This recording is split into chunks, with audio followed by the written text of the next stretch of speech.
Hi, this is Kim with Getting Bolder. I've talked a fair amount about fasting on this channel, and today I wanted to talk about a protocol called 5-2 that a lot of people like because it's super flexible. It really just involves eating normally 5 days a week, that's the 5, but on 2 days a week, you significantly reduce your calories. As a matter of fact, you cut them to a quarter of what you normally eat. So for most people, that boils down to 5 days of normal eating, not peaking out, just normal eating, and 2 days of eating about 500 calories. To recap, there's 4 kinds of fasting that are popular. There's the time-restricted window, where you don't eat for 16 hours and eat within an 8-hour window every day. That's an easy one and popular with a lot of people.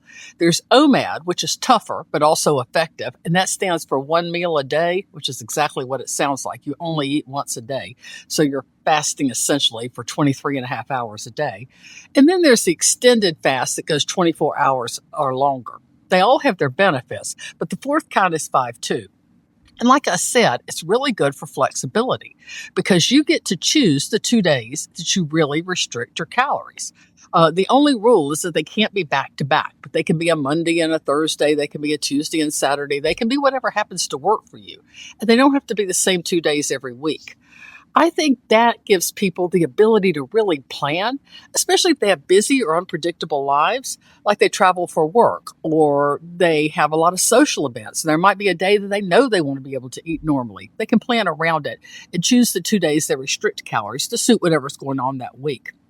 I plan to use it on my drive west, which is starting in about 10 days, specifically because it will be easy for me to choose the 2 days that I don't eat as much based on what I'm planning to do that day. So I think it's flexible for situations like that where there's a lot going on. It can even work if you know that you're going to have a weekend away. You just, do your low calorie days through the week and you can eat what you want. Again, not picking out, but eat what you want during the weekend or the vacation period. So very user-friendly fasting protocol. That flexibility is the first thing that's really good about 5-2 fasting. The second thing that's really good is you don't fast completely, even on your quote-unquote fast days. 500 calories isn't a lot, I won't lie to you, and we'll talk about exactly what 500 calories buys you a bit later in the video. But you do get to eat something that day, which matters a lot to me because I get a little weakened if I don't eat at all personally. And being able to eat 200 calories before I work out and 200 calories after I work out does let me work out on my fasted days without feeling bad. And that's important to me because I'm one of those people who really likes to work out 6 and sometimes 7 days a week. So it doesn't cost me a workout day. That's an advantage. And if you're the kind of person that just really suffers from a flat out zero fast, 500 calories does give you enough to keep you going. You can get more than you think. We'll talk about that later. And the third good thing about this protocol is, man, it really works. There have been extended studies that shows that when you vary your calories day by day, that actually helps make you lose more weight than if you just restrict your calories the same amount day after day after day. I don't know if you guys have seen the Netflix special Fit for TV, which is based on the old TV show, The Biggest Loser, which I loved back in the day, but which has since been shown to have a lot of problems, including the fact the calorie restriction was so severe on that show that the contestants screwed up their metabolism basically for the rest of their lives because the body is smart. And the body doesn't necessarily want to be skinny. The body doesn't care if you're in those size 6 jeans. The body worries it's going to starve. So if you restrict your calories day after day after day, your body will learn to live on that many calories. It will slow your metabolism. It will jettison off any process it can jettison off and learn to live on what you give it. So eventually you stop losing weight. And the new restricted, let's say you're eating 1,200 calories a day, that becomes the new normal that your body's adjusted to. you'd have to reduce it again, which would be almost impossible to continue losing weight. And if you go back to eating normally, like 1,800, 2,000 a day, you'll regain weight. So you don't want to do that. You want to fool your body by varying the amount of calories it gets in a given day, which makes 5-2 make a lot of sense because your body is surprised. That's a nice word, by the 500 calorie days, but that follows by a normal day. So the body doesn't freak out and think it's starving, and you continue to lose weight. Here's what the study showed. The people that restricted their calories by 500 calories a day, 5 times 7 is 3,500 calories, which is exactly what it takes to lose a pound a week. And they lost a pound a week just by reducing their normal calories 500 calories a day. But the people that did the 5-2 dieting, who went in essence from 2,000 calories to 500 2 days a week, now you're multiplying that they created a deficit of 1,500 calories 2 times. So they reduced their calories over the course of the week for 3,000. 3,000 is a little less than 3,500, obviously, but even though they ate more calories in the 5-2 protocol than the people who reduced every day, they lost time and a half again as much weight. So 50% more weight loss, and you get to eat a little bit every day. That has been borne out in more than one study. One was intensive, but it really looks like the 5-2 protocol is actually very effective and easier on your body.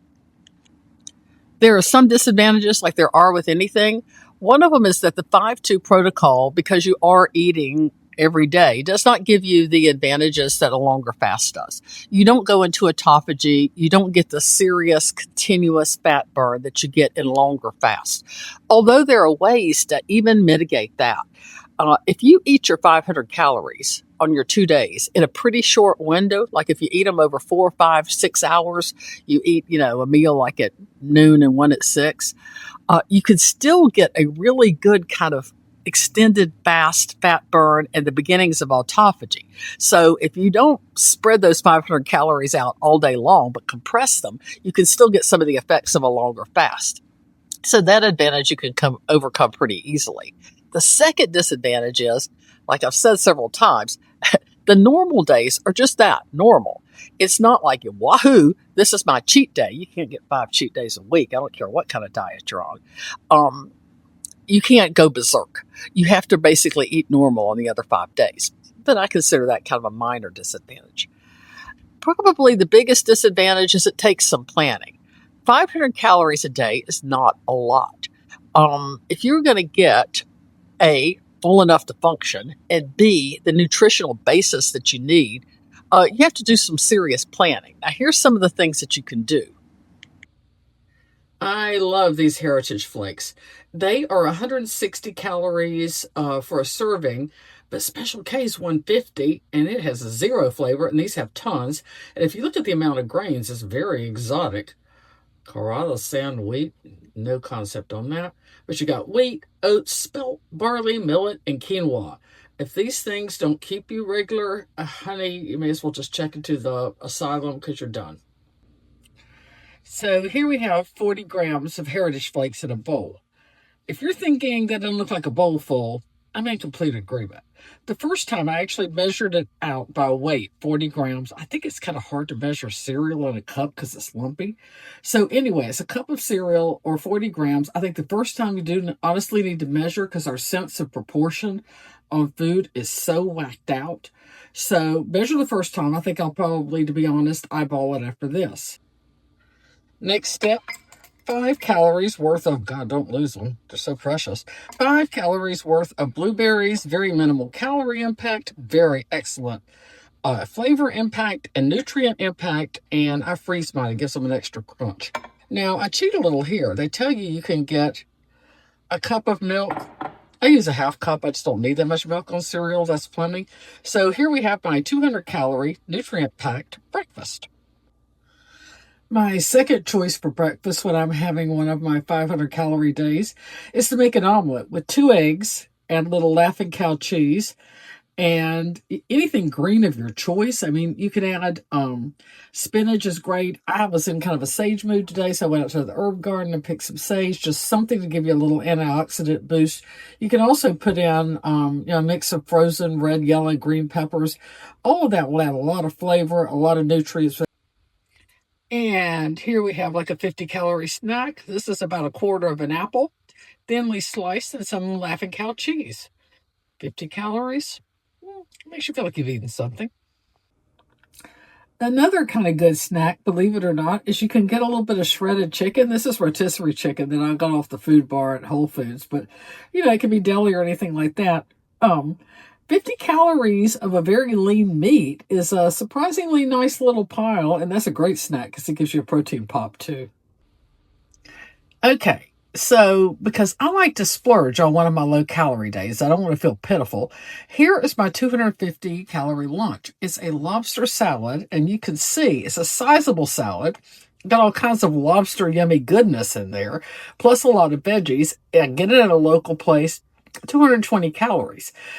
Even when I add a little side order of tzatziki, I'm still below 250, and it's a huge deal. So a salad can be a really good choice for your 250 calorie meal. If you don't have lobster at hand, and let's face it, who does? Shrimp works just as well. Chicken, you can still bring it in at 250 and put a lot of stuff in it. Soup also works. Some smoothies work. Just don't go for the ones with like peanut butter and all that. Get a pretty simple smoothie. So there's all kinds of ways you can round out your 250. You can even have like a chicken breast and a veggie on the side and be at your 250. So lots of ways to do that. Ooh, lobster, yay. So, bottom line, you can get a lot of nutrition for 500 calories, but you have to really think about it. You can't just eat something for the heck of it. Those 500 calories have got to get you a lot of bang for the buck. They've got to have a lot of nutritional value for what you're eating. But I plan to do it, like I said, on my drive west, which I'm doing in October. I'm driving Route 66. So I'll be on the road, but I'm going to try and do the 5-2 protocol. And we'll see how it goes. I'll report in from there. I thought this was an interesting thing, and it might work for a lot of people. I have a friend that absolutely swears by it. He told me for years 5-2 is the way to go. And for some reason, it didn't appeal to me, but I'm prepared to try it now. I think that, when you've got a road trip, I think 5-2 is the way to go. So I'm going to be 5-2 on Route 66. Catch you later. Bye.